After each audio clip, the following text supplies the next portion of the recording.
Isang buwan matapos naming ibalita dito sa 24 oras, ang pagkasawi ng isang batang nagpa-circumcise sa Maynila, isa na namang sumailalim sa parehong operasyon sa Quezon Province ang nasawi rin matapos ang ikalawang turok ng anesthesia.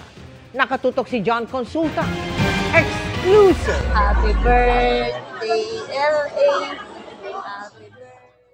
Hindi pa rin makapaniwala ang mag-asawang Marlon at Jenny Riaño na sa isang iglap, wala na ang kanilang 11 taong gulang na anak na si L.A. Riaño. Sobrang sakit po. Hindi po namin alam ang gagawin. Gumuho ang mundo para sa amin. Dahil ang makalisang anak po namin yun. Napakahirap po. Sobrang hirap. Iniisip ko po, nasaan panaginip lamang po yun.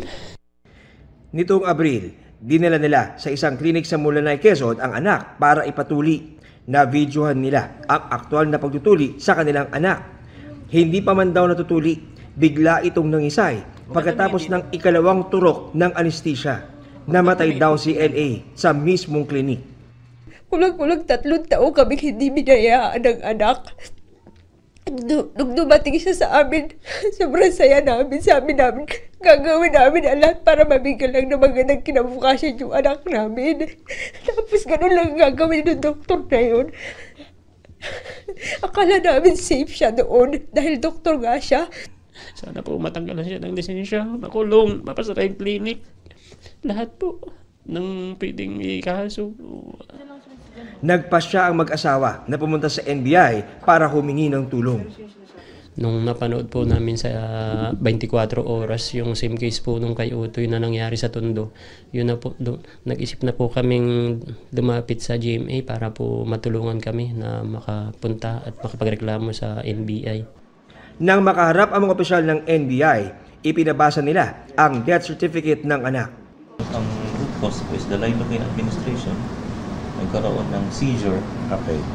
Tumaas yung pressure sa brain at nagkaroon ng hemorrhage po. Sa brain. Yes, sir. Magsasagawa daw ang NBI ng malalim na investigasyon.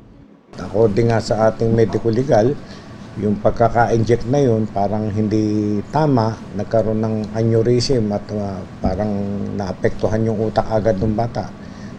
Patay agad. Narinig ko sa ama ng bata, pangalawang turok. Bakit dalawa ang turok? Tama ang dapat na dosage ng pampamanhid. Ayon kay Director Jaime Santiago, ipapasupina nila ang doktor para pagpaliwanagin sa nangyari. Iimbestigahan natin mabuti yan at mananagot ang dapat managot.